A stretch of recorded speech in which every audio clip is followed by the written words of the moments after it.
old house creaked and groaned around me like a dying beast. I was 10 years old, and the summer air hung thick and heavy, smelling of dust and something vaguely metallic. My parents had inherited this place from a distant aunt, a woman none of us had ever met, but whose presence seemed to permeate the very walls. From the moment we'd moved in, a palpable unease had settled over me, a constant prickle of awareness that I wasn't alone. It started with whispers, faint, indistinct murmurings that seemed to emanate from the walls themselves, or perhaps from the shadows that clung to the corners of my room.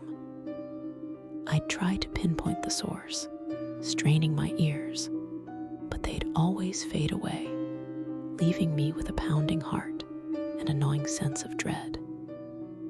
Then came the dreams, vivid, disturbing nightmares where I was chased through labyrinthine corridors by a figure I could never quite see, its breath hot and fetid against my neck.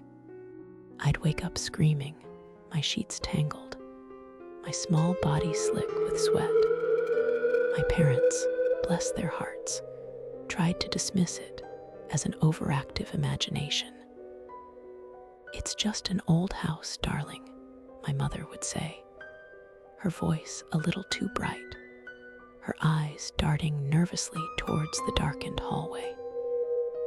Houses make noises, but I knew, with a certainty that chilled me to the bone, that these were not the sounds of settling wood or whistling wind.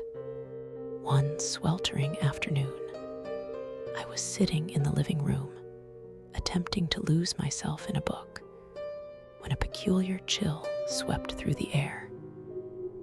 The usual oppressive heat seemed to recede, replaced by an unnatural cold. The light filtering through the dusty windows dimmed, as if a storm was brewing outside, though the sky remained a relentless, cloudless blue. Then I saw it. Standing in the doorway that led to the kitchen, a figure began to coalesce. It wasn't like seeing someone walk in. It was more like a patch of darkness detaching itself from the shadows and solidifying into a shape. A tall, gaunt woman. Her skin was pallid, almost translucent, stretched taut over sharp cheekbones. Her eyes were pits of blackness, devoid of any warmth or recognition. Her lips were a bruised, unnatural shade of purple, pulled back in what might have been a smile, but looked more like a rictus of pain. She wore a tattered, gray dress that seemed to absorb the light around it. My breath hitched in my throat. This was it, the thing from my dreams. Fear, cold and absolute, flooded me, paralyzing me in my seat. I couldn't scream, couldn't move.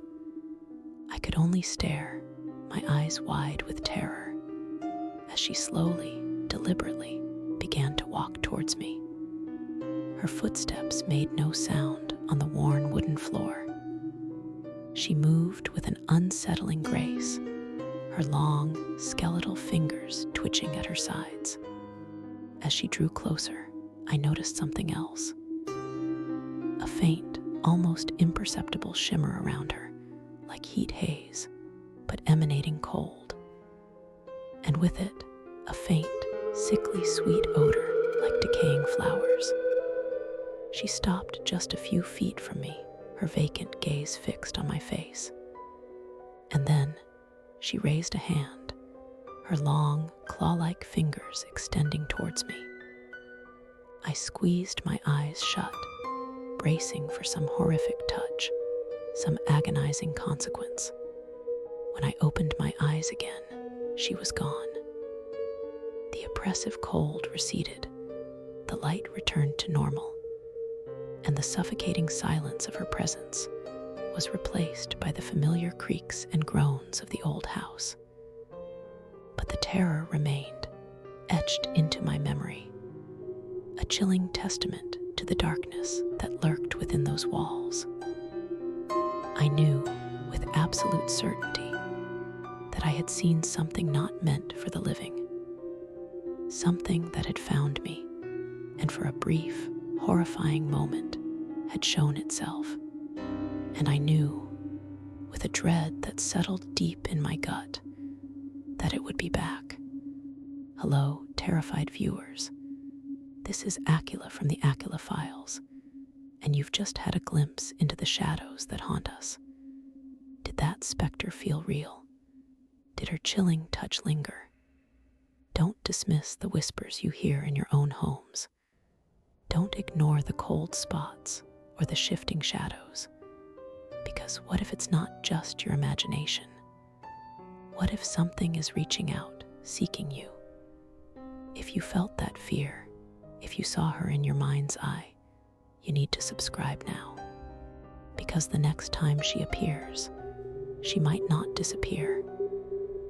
Click that subscribe button before she finds you again.